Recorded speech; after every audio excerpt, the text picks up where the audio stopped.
bitch so bad, I wanna shoot like hoops while I'm riding in the coupe. I got what you want, it ain't nothing but a loop. Don't listen to friends, they don't know what's best for you. I want you, I wanna shoot like hoops while I'm riding in the coupe. I got what you. Alright, we're recording. Dude, come give me a hug, bro. We're recording. Come give me a hug, bro. Now I'm hyped. I missed you, bro. Let's go, bro. Welcome back. Alright. You ready? Yes, sir. It's been a while. It has been a while. I might just keep this as our intro. Alright, I don't mind it. So Get it rolling, buddy. we're just gonna call this season 2, episode 1. See, yeah. Because I don't even know. That. It's been so long we had since 10 we posted. episodes? So we Did we have 10 episodes? Yeah, we did. It was supposed to be a lot more. Yeah, it was. But it's alright. So, alright, this is season 2, episode 1. It's gonna be weird to say that. Yeah, it is. It's weird to even talk in front of a camera now. I know. But, first off, this episode is season 2, episode 1. It's called Inconsistencies. The major point of that is pointing out Jack and I being extremely inconsistent with not just uploading videos, but just recording videos. Yeah. I'd like to make excuses and say that we were busy. I was working a lot. He was in school a lot. He played a lot of soccer, but we could have found time. Yeah, we definitely could have. But we got a little lazy after we missed a few weeks. We kind of just not gave up, but like we put it on the back burner and didn't care as much. Yeah, we kind of just forgot about it a little bit. Honestly, that sounds bad to say, but we're fully attentive now. We're gonna come back into it, starting season 2. Yeah, we're gonna be really full focused on this, and we hopefully are gonna get some guests. Yeah, that'd be nice. And I think we're gonna be smart enough. Instead of we're gonna have to change our bios from posting every Monday. Yeah, that's never it's gonna be hopefully every other Monday. Just because we want to be more honest. We know it's gonna be hard for us to upload every Monday. So until we become more consistent, we're gonna hopefully shoot for every other week. But yeah, I'm excited. It's good to be back down here. Over the course of this season, you guys are probably going to see a lot around the dugout some things change. Are gonna change. It's going to be nice. And once we're done everything, give them a little, not just the tour of the dugout, but a tour of the entire basement. It's going to be called the Lion's Den. Yeah, go ahead. So, but we're going to jump right into this. Jack has a full script written for us. Not really script, but just talking points that we want to make sure we mention. So, yeah. You want to take it away? So, let's start with some big headlines. And number one, it's a shame that we don't have Kevin on here to talk about this, but Shohei Ohtani to the LA Dodgers. Now, I forgot about that completely. Yeah, honestly, I did too. What do you think of that? And yeah, just start us off. Listen, it was a 10-year, $700 million. Yeah, that's insane. Most of it backloaded onto the end of his contract. He has to get paid $680 million after his contract is done for the next 8 years. I think they pay him over. I think they overpaid. I definitely do think they overpaid. Before he tore his UCL again, before he had to go out for Tommy John for a second time, I would have been fair enough. I still think it's extremely high amount of money for him, but yeah. After tearing his UCL a second time, he's probably not going to pitch again, and if he is, he's not going to be the same guy. You're not going to get a fully healthy Shohei for at least a year. It took Harper until the postseason really to get his swing fully back. Yeah. So I think they overpaid, but if he can get back to where he was, or even a shell of his former self, they're going to be a dangerous team like they always are. Yeah, I saw something that said that he's not going to be what I think it was hitting till late 2024 and pitching till 2025.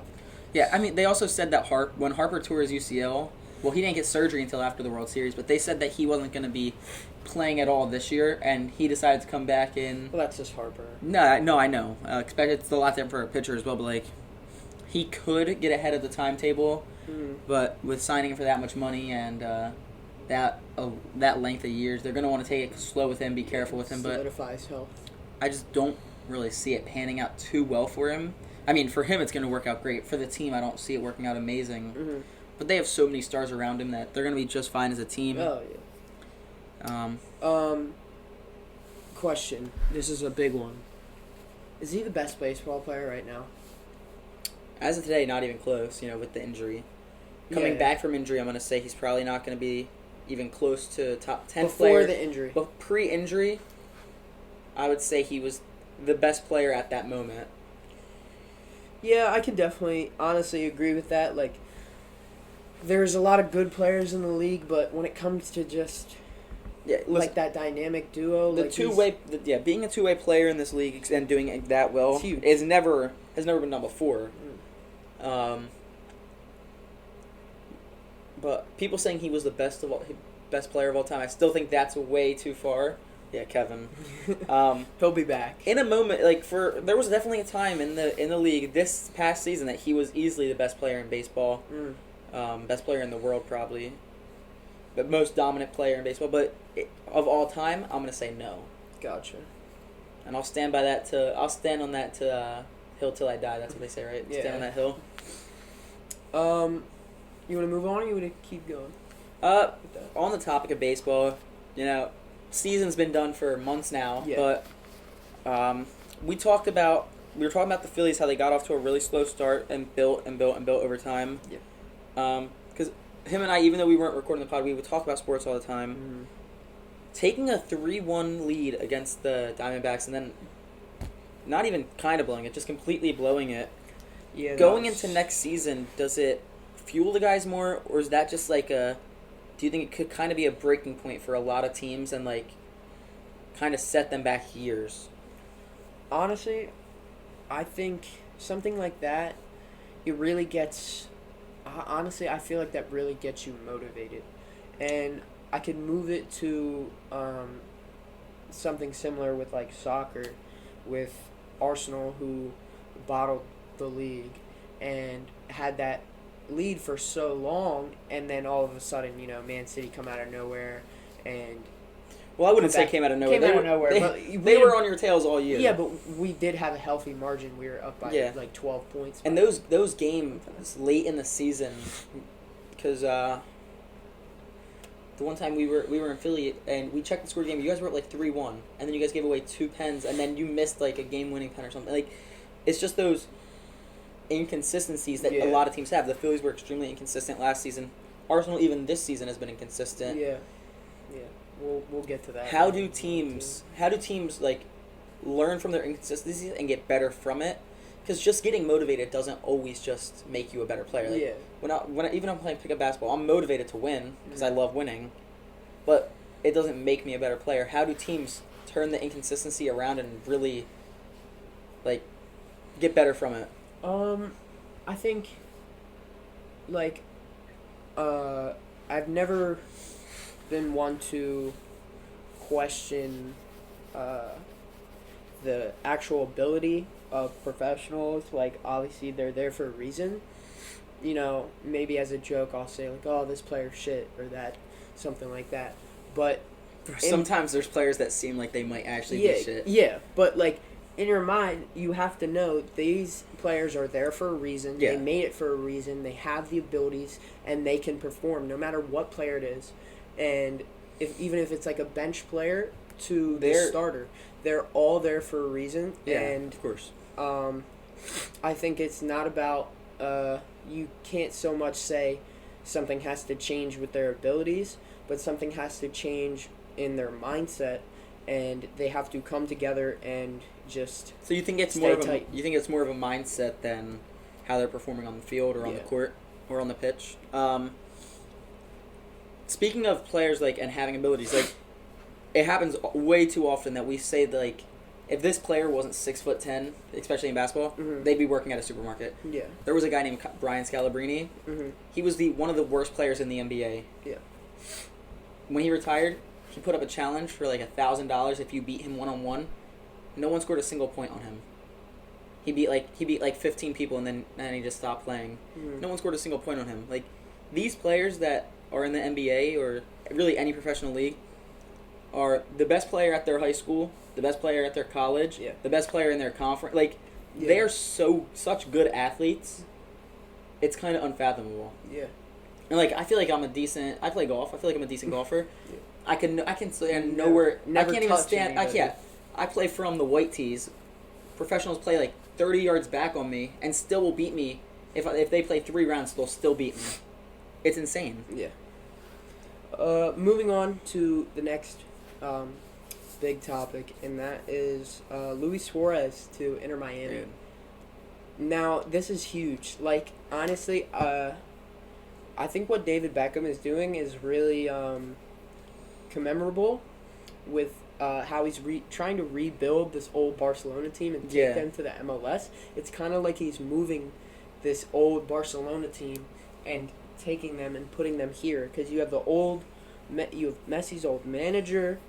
You have, I'm not sure what club it was or if it was for the Argentinian national team, but I could be wrong.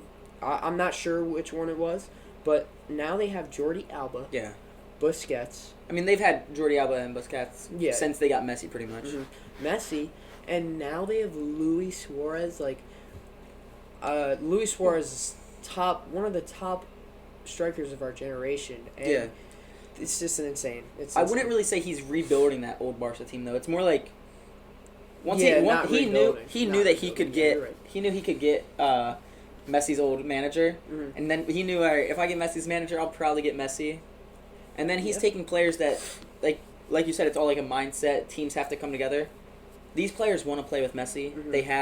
They did for a long time. But it's really awesome to see them coming back on the same field. I hate it as a Union fan. Mm-hmm.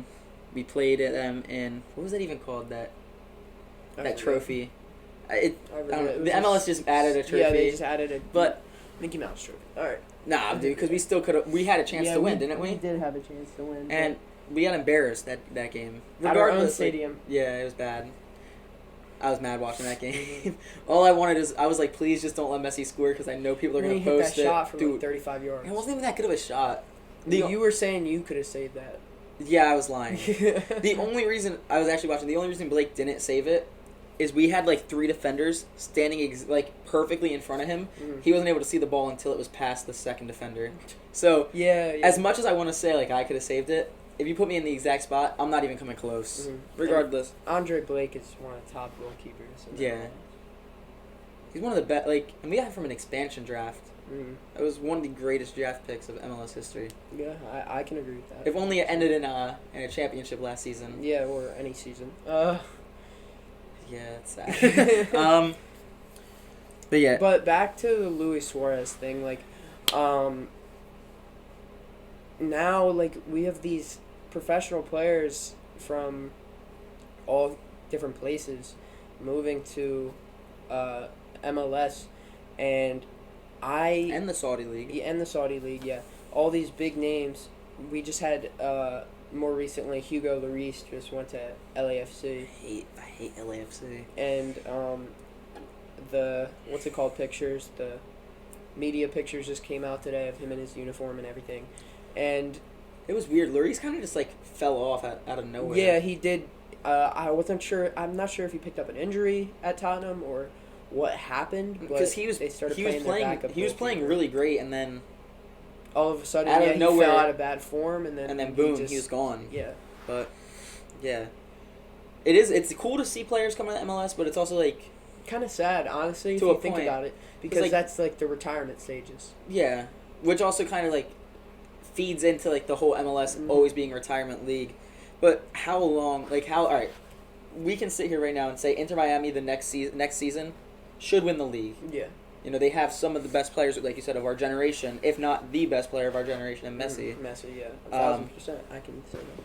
So, I mean, some people will debate it, but how long are they actually going to be a dominant team with these guys being so old? Yeah, and can they build off of that and keep going and getting players that want to retire in the U.S. or want to come play in the U.S. for the retirement league?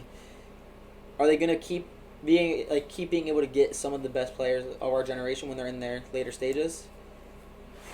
Honestly, I think people see the MLS as an opportunity to expand their name, and this whole thing, it's a business, and they're just trying to grow their brand, and they go to MLS seeing it is a wider audience, a different type of audience that they haven't been behind. So, not wider. Let me take that back. No, I knew it's a different, more broad. Yeah, it's a more broad audience. It's a different type of audience. They have these people are calling it soccer, and you have the people that they were with are football fans. So it's two different types of audiences. Yeah, and they the really atmosphere as just a wanna get whole is behind just that. the atmosphere as a whole is just different at the games. Like It's in kind of just- American football like. yeah, America as a whole, the atmosphere is just different every level than compared to at like European, and that's not a disrespect to like European, like because There are some crazy there's European insane crowds. and like I'm not saying they're not, but like in America, like we're a different type of crazy than they're crazy. Like their crazy's crazy, our crazy's crazy, but it's different crazy. Yeah, I got you. I was crazy once. We're not starting that. Imagine an entire podcast of crazy. I was crazy for like an hour and a half. All right, next one, we're moving to the NFL, and it's Broncos benching Russell Wilson. Yeah. It's kind of back a little bit ago, but It was only a week or so, 2 Yeah. weeks ago maybe. So if you What guys are we haven't talking heard, I'm about? sure you guys, most of you have. The Broncos bench Russell Wilson. Russell Wilson then comes out and says that it's because he won't like renegotiate his contract, because they think they're paying him too much money per year. And Russ said, "Why would I renegotiate for even if it's for more years and take less money per year when I have us in playoff contention?" that's true. I'm playing good football as a player, and you guys want to pay me less per year, which is fair enough. But they said, all right, well, you're not playing next week, and at the end of the year, they're probably going to cut him at the end of next week. I feel like it's kind of like, it's understandable to a point. If you're the team, if you're not getting the value you think you're going to get out of someone, why would you want to pay them that much if you're willing to renegotiate? But if they're on your roster and you think they're the best option for you, you should play them until they're not on your team. Yeah. I think it's... Yeah, I like that, what you just said. I was going to say that. I think it's childish on both standpoints. You can look at it from one side and be like, oh, why'd he do that? And then you can look at the side of the Broncos and be like, oh, why'd they do that? So, Well, I wouldn't say it's childish for Russ, like, this is his actual, like, income that we're, you're right. he's not, like, I said, it's a business. Yeah. Now, if they came to him and they were just like, we want to renegotiate, and he pretty much says, no, I want to wait till the end of the year if we're going to renegotiate. He didn't want to do it in the middle of the season, especially when they're in playoff contention. Because who knows? Maybe they were going to be willing to offer him 2 more years at $5 million less per year. Yeah. So he's guaranteed to get more money, but it's over the course of an extra couple years, and he's making less per year. Most people would then take that deal, but then again, you're in the middle of the season. Why do you want to talk about your contract right then? Wait until you're done and move on from there. Yeah, I think they really should. Maybe we shouldn't be talking about this now. We should have been talking about this in the end of the season. Well, it's probably it's going to be a topic that's going to be brought up at the end of the year, which is next week, and then I don't know. I think players can get cut after week 18, but you can't re-sign players or do anything about free agency until after the Super Bowl in February. So. Speaking of playoffs, February, Super Bowl, the Eagles, this has been such a weird season. Inconsistency. We came out and we didn't look great against the Patriots, but we won. We win a couple more games, and then we lose to the Jets. Yeah, that was weird. That was First time weird. the Jets ever beat us in regular season history. Whatever. It happens. And then we go on not a tear, but... We beat the league up kind of bit. We did. We play the Cowboys, we beat them. We play the Chiefs, we beat them. Much just hit everything. We play the Bills, we beat them. And then we went on a 3-game losing skid. And then we win 1. And then we lose 1 to the Cardinals, which are one of the worst teams in the league. Going into the playoffs with these inconsistencies, it's easy to say, like, the team has to come together and get their mindset right. But going into the playoffs a week from now, how do you get your mindset right that quick on that much of a turnaround from seeing yourselves at the top of the league among NFC and AFC to now sitting at like 4th or 5th, not even in top 5 or not even top 10 in power ranking right now. Like, the league does not see the Eagles as a good team. How do you band together? So yeah, how do you think the Eagles going into the playoffs, having inconsistencies, not just like win-loss, but like running the ball? They were at the beginning of the year, they were one of the best running teams, if not the best running teams. Now they look average. Secondary has been awful the last few weeks. Like, how do you band together as a team and turn this around? I'd like to also just say, like, it's very similar to, like, what I said with, who were we talking about a little bit ago? Arsenal, Phillies. Yeah, and the Phillies.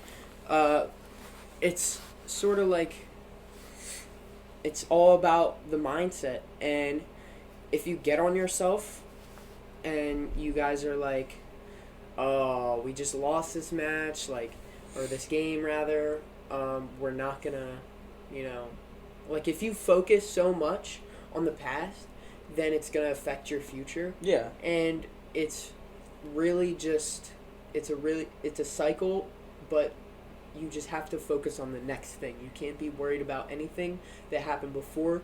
You just have to wipe it from your mind and just keep going. Easier said than done, though. Yeah. It's honestly easiest to do it in baseball. Because there's so many games. Well, yeah, there's not just that, but like, from the second you're born in baseball, you're trained to have a 3-second memory. Mm-hmm. Don't remember the good stuff. Don't remember the bad stuff. Stay level-minded the whole time. Mm-hmm. And then, still on the topic of the NFL, right now, who is the team to beat in your mind? Who do you think is going to be lifting the Lombardi at the end of the year? That's a hard one. The Ravens are number 1 in their conference. The Niners locked up our conference. I actually have this question on here. Do you? Yeah. Yeah, I do. We'll just move into that. Okay. I think so.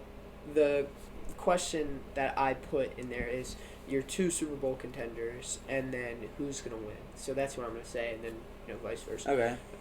So I basically think I'm hoping the Eagles can go to the Super Bowl, but man, just the way they've been looking, obviously.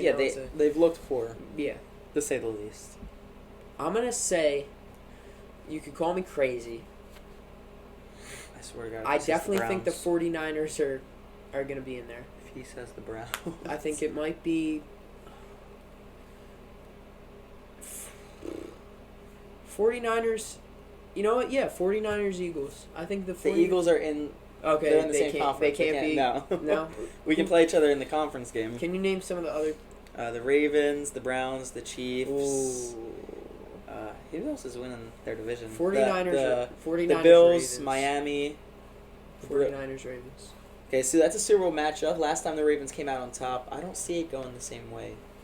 I think 49ers will take it over. See, here's my thing. I think if you asked me at the beginning of the year, I said that I did not like when the Eagles re-signed Jalen Hurts for that much money. And my reasoning was he's a running quarterback. Yeah. Lamar Jackson, Talked about that. he looks great right now.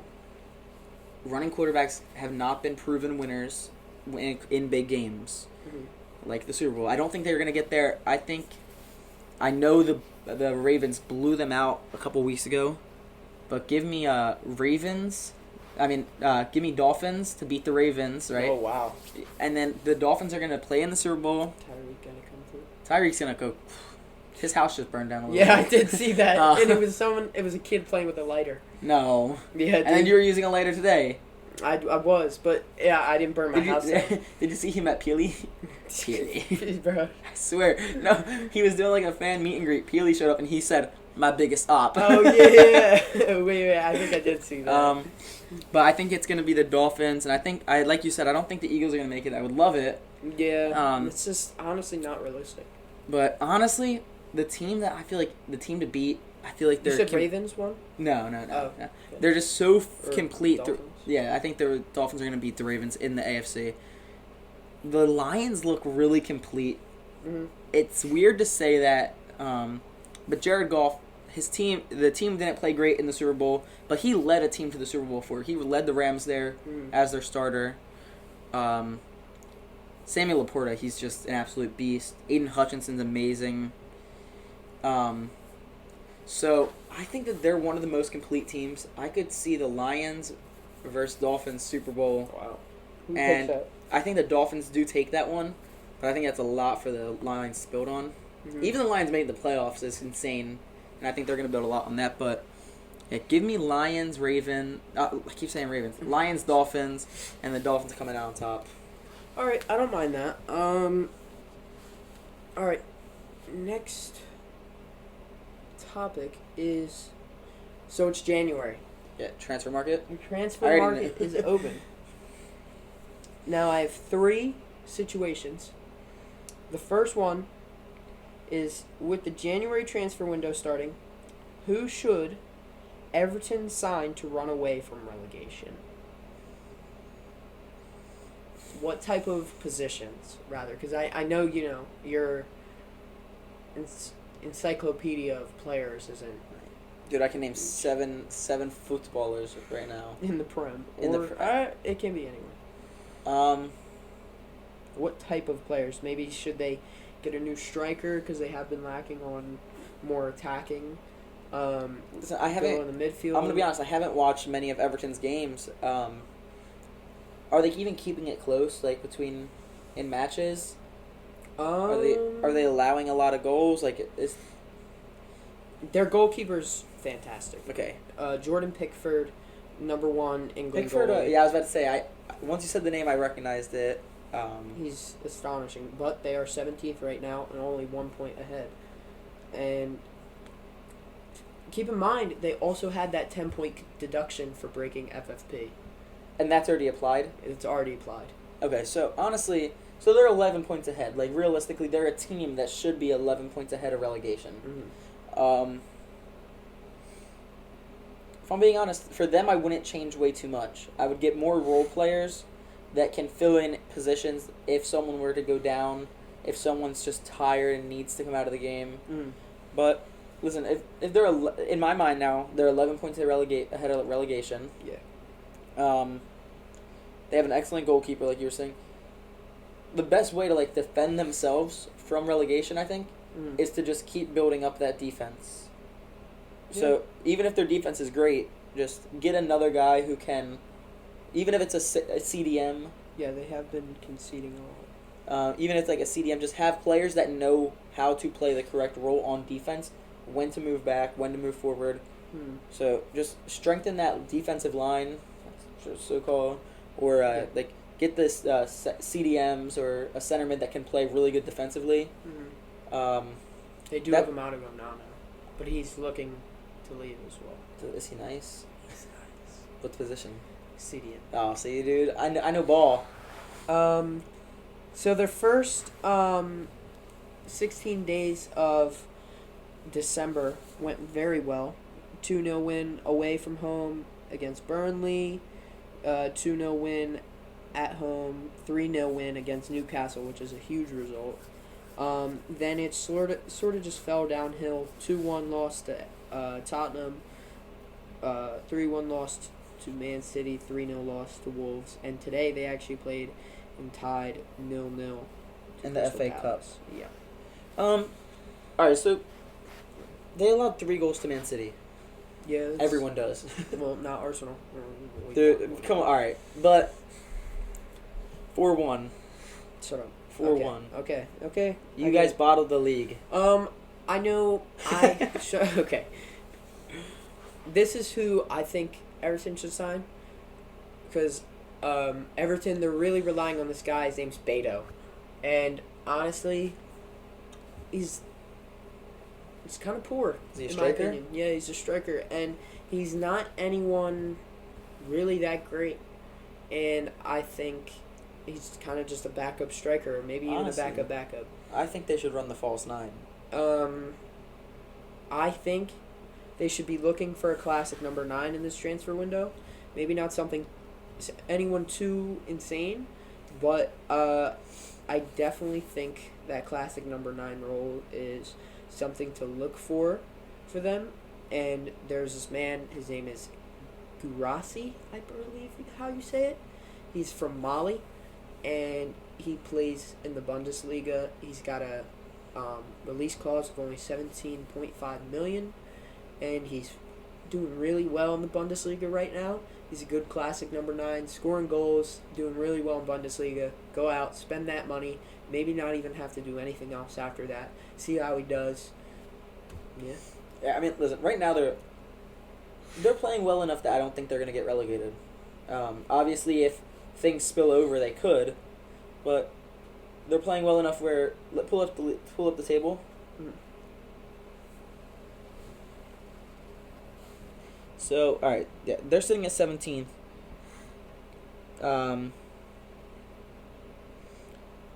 But they would be ahead of. They'd be ahead. They'd be at 12 right now if they didn't have that point deduction, because they would have 26 points. Yeah. They're a good enough squad. They have a good enough team, where obviously they're not gonna climb the table much, but they should finish the table in 14, 15. Yeah, like they shouldn't but they're be. always in that relegation zone. Well, yeah, that's just Everton. Yeah, that's true. All right, next team. They won't be too Arsenal. afraid. Who should Arsenal sign to really push for the title? I can't wait till you ask me. To push for the title. To have a real title charge.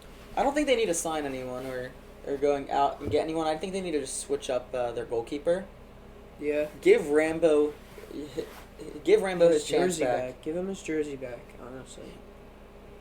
That's all I think they really need. Uh, This guy, this Joker in net just seems like an absolute clown. I don't like the guy. Yeah, I can definitely back you on that one. David Raya, don't like him. People are going to give him his flowers. People are going to give him his props. But just hasn't been good so far. And we took Ramsdale out because we believed that Raya was a better goalkeeper. And he wasn't. And he isn't right now. And a lot of people are saying, well, Ramsdale was a little shit, and he's just been shit. But he really wasn't. He had that bad game at Fulham, which one of the goals led from a Saka back pass straight through to their goal, and to our goal. And he can't really do anything. He's off his line. Most keepers will be off their line at that point. And the other goal was a world-class finish from João Paulinho. He's not, like most of the time, no keeper stops that. And, yeah, he just really wasn't bad at all, in my opinion. But what do you think, though?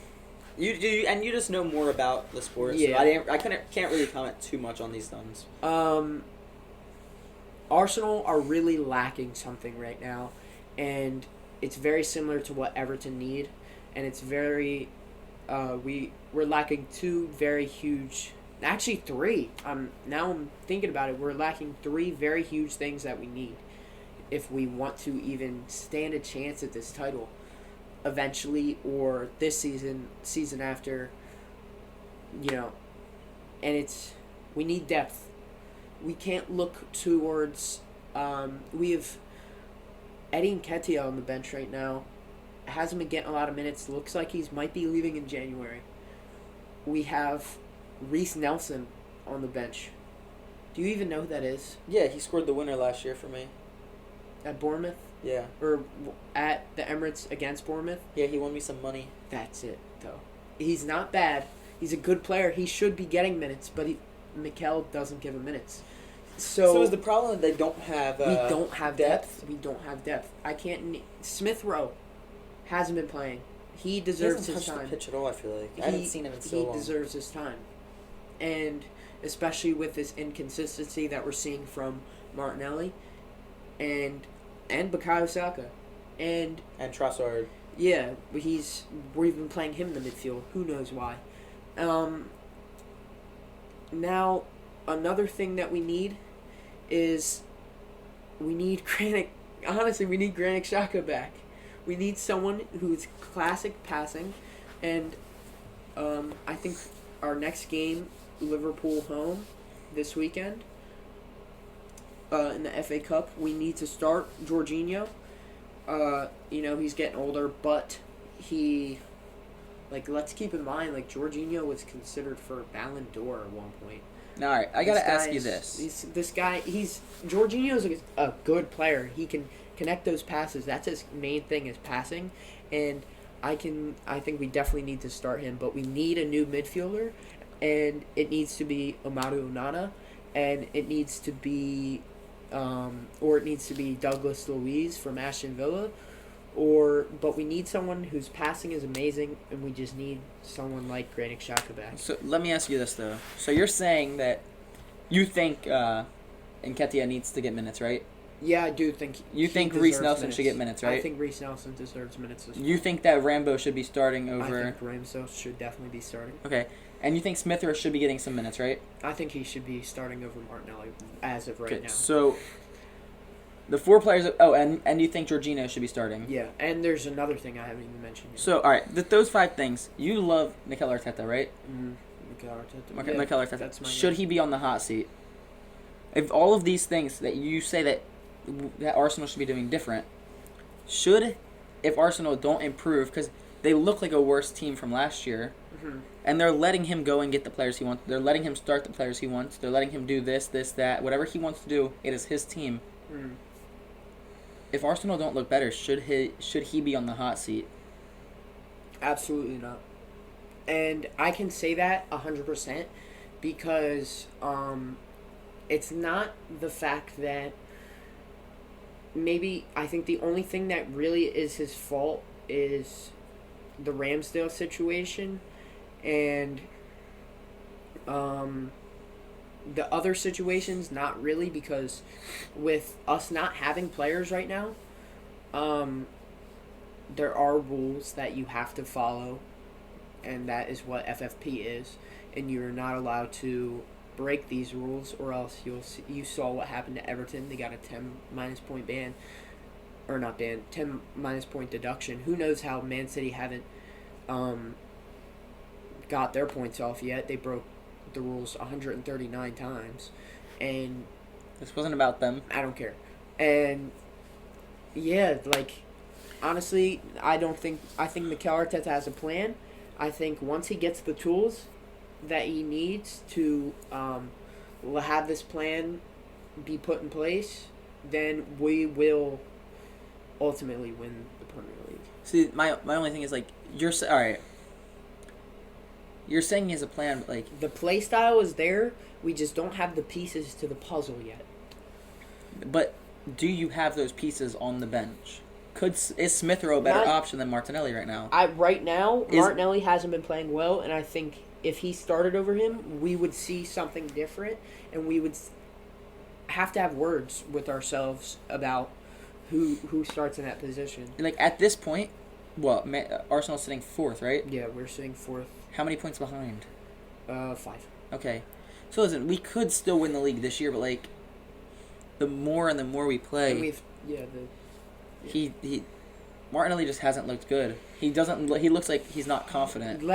Last season at this stage, we had 3 players in double digits, and like we're between those same like 3 players, like we're barely in double digits. Yeah, I feel like Martinelli last year was playing with so much confidence. He's like 10 plus goals. He's only got 2 right now. He was playing with so much confidence last year. It looks every time he gets the ball, he doesn't look like he's confident with what he's doing. Mm-hmm. And he's letting the defender come to him. Last year he was attacking the defender. Yeah. So, I don't know, to me, naming this many things, like, when I talk about the Eagles and I name things that the coaching staff is doing wrong, it's because I want the coaching staff gone. I don't like the team. Like I don't like our offensive coordinator. I don't like our coach right now. He's not being a great coach. But he did just bring us to the Super Bowl last year. He has us in the playoffs. So it's not time to let him go yet. But like if the Eagles play bad next year, I feel like he should be on his way out. Yeah. Yeah. So I just can't see Mikel Arteta leaving. How long will you let Mikel Arteta do this where like there's things that you don't like that I'm sure a lot of Arsenal fans don't like until his name is being called to get out the door? Right now, we do have like keep in mind like Bukayo Saka's playing through an Achilles injury right now. You know, he's not fully fit. He's fit, but he's not fully fit. Zinchenko is playing through a calf injury. Thomas Partey is hurt.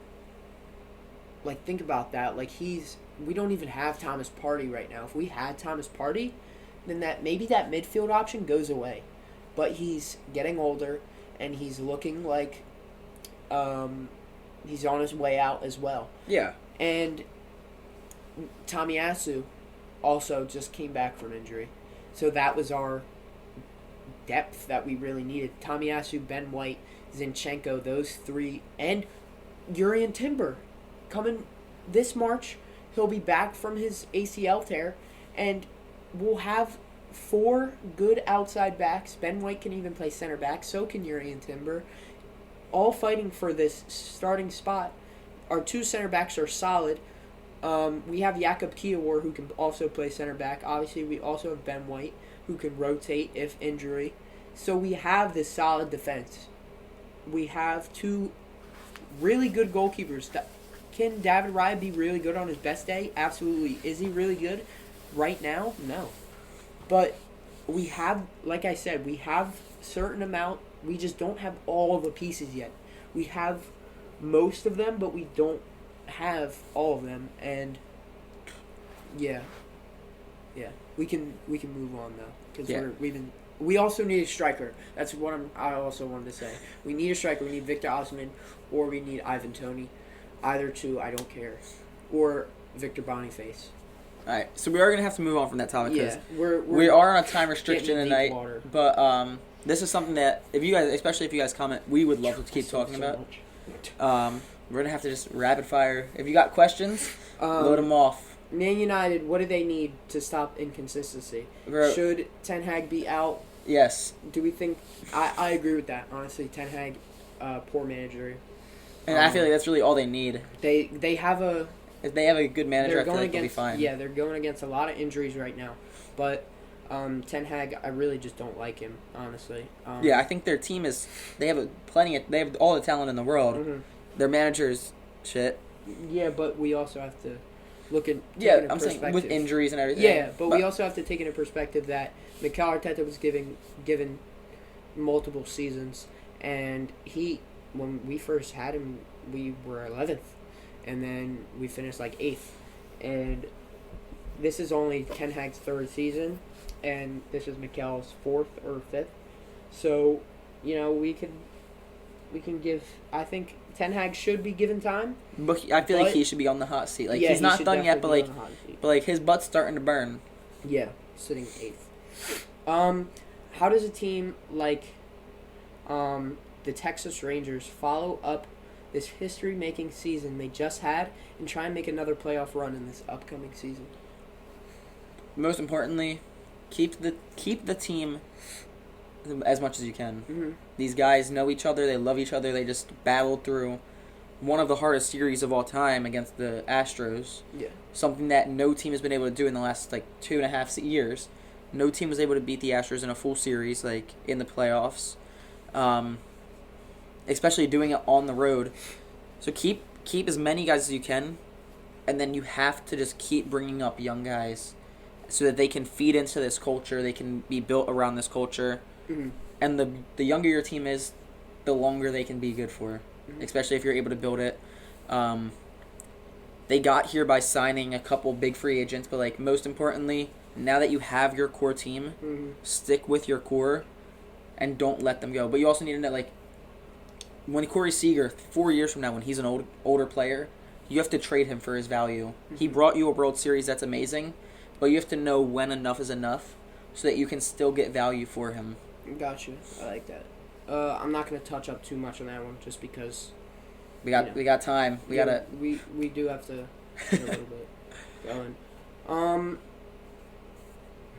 Best QB wide receiver duo, and I want you to say these 1 through 5. Okay. Okay, so there's 5 different ones. Tua and Tyreek. Okay. Matthew Stafford and Cooper Kupp. Okay. Burrow and Chase. Okay. Allen and Diggs. And Hurts and Brown. This is going to be off of this season specifically for me.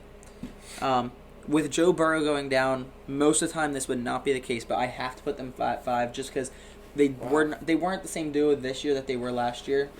But, Burrow was hurt at the beginning of the season, and then he got hurt in the middle of the season again. So, put an asterisk next to that. They are much better than that, but, just right now with injuries, they were not the same guys this year. Mm-hmm. This year, I'm also going to put Hurts and AJ at 4. Eagles fan. Listen, you're asking me to be truthful. Mm-hmm. I am. Yeah.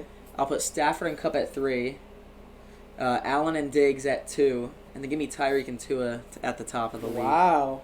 I have so much confidence in them, and they have confidence in each other. There was a minute left in the Cowboys game when the Dolphins are playing them, and Tua runs up to the coach and says, I need Tyreek to be open on this play. Mm. Tyreek got up to the line. He banged on his helmet like this. He said, come on, Tyreek. Get ready, Reek. He's yelling at himself to get ready. But they're genuinely, they love each other. They would do anything for each other. The Eagles right now, their locker room's a mess. I don't think A.J. Brown and Hurts love each other too much right now. But they'll figure it out, I hope. They have the pieces, but the puzzle's not put together. No, they have the puzzle's put together. Oh, it's put together? Yeah, they're just masking themselves for the playoffs so that once we get there, everyone's like, whoa, they are amazing. That's what you want. I have a good question here, and it's about the Pistons. Yes, they got the W. Obviously, they finally got their W. Yeah. What are they now? 3? 3-29. 3-29. Okay, so or maybe 3-30 now. 3-30. Okay, that's even worse. With the Pistons, who went on a 28-game losing streak, at what point do you question the management and coaching, and can you even go into questioning the players that they have, and like I keep repeating, the pieces. Not the yeah. So all right, moving forward. I'm gonna say this is the same. You were just talking about Mikel Arteta. Is it N with an N or an M? Mikel. It took him 4 seasons until Arsenal were even at 2 in the league. Mm-hmm. This is his 4th. Yeah. This is okay. So it took him 3 years to get them. So this is their coach's first year as the head coach. No, I didn't. Their team is so young, mm-hmm. and it's not like they're getting blown out by teams. They're losing every game by 5-10 points, or even less than that. Or sometimes if it is a 20-point game, it's because it's a 5-point game with 30 seconds left, and they take all their not 30 seconds, but a couple minutes left, and they take all their starters out because they're depleted and they're tired. Yeah. So, and like we were saying earlier, these guys are professional athletes. They're supposed to be in this league. So I'm not questioning it too much. The Sixers had a 28-game losing streak before. Just so happened ours was over the course of 2 seasons, not one. So I'm not too upset. I think the Pistons actually look like a decent team. When you play them, you have to put your best foot forward still. They're not the best team in the league by any means. They're not even a good team at this point. Yeah. But they do play teams really good. They don't quit. They play their hardest. I like Cade coming in. Yeah. And over time, they're going to get better. They're extremely young, like I said. Give them a few more years. You have to give their coach at least a couple of years to give them a real chance to see how they improve. But now, I'm not concerned with the coaching. I'm not concerned with the players. Mm-hmm. The only thing that's concerning is how the losing is affecting the players. Yeah. Because like you said, it's all a mindset. If it gets to them too much, it could hurt them in the long run. But as far as this year, I'm not too concerned. Yeah, moving back to the whole mentality thing, you just can't see losses as such a big thing, and you can't look at it like it's the end of the world. You just have to take it as another obstacle, another bump in the road, and you just have to keep going and face what's in front of you. Yeah, 100%. You said that great. I have one last question. And this is back to football. NFL or? Yeah. NFL. I was hoping you asked me some NCAA questions. With, how we just talked about the QB wide receiver duo? Yeah. We didn't even say any team, or any players on the 49ers. There was no even debate about of the QB or the wide receiver on the 49ers. Yeah, there shouldn't be. What do they have that makes them serious Super Bowl contenders? And they currently have one of the best records in the NFL. Yeah, What makes them serious Super Bowl contenders? it's really simple. They have a top 5 defense. Mhm. They have a top 5 special teams. Yeah. And they have a top 5 offense. And So if they have a top 5 offense, Listen. then why aren't they in that conversation? they have been they have figured out how to perfectly spread the ball around with all players who are extremely good. Mhm. Brock Purdy still? Their QB?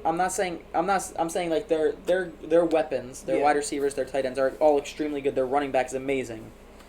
I don't think Purdy's great, but I think he's a very serviceable quarterback. Mhm. And the reason that they're so good is they know how to spread the ball around. Yeah. You never know where they're going to go. If the Eagles have the ball, you have 2 guys on A.J. Brown. If the Bills have the ball, you have 2 guys on Stephon Diggs. If the Rams have the ball, you have 2 guys on Cooper Kupp. Like, the 49ers, their offense is run so great that you can never have your eye on one guy Yeah. because another guy's running right by you. Gotcha. So that's why they don't have a wide receiver quarterback duo that is their name is being spread across the world, because they don't need to.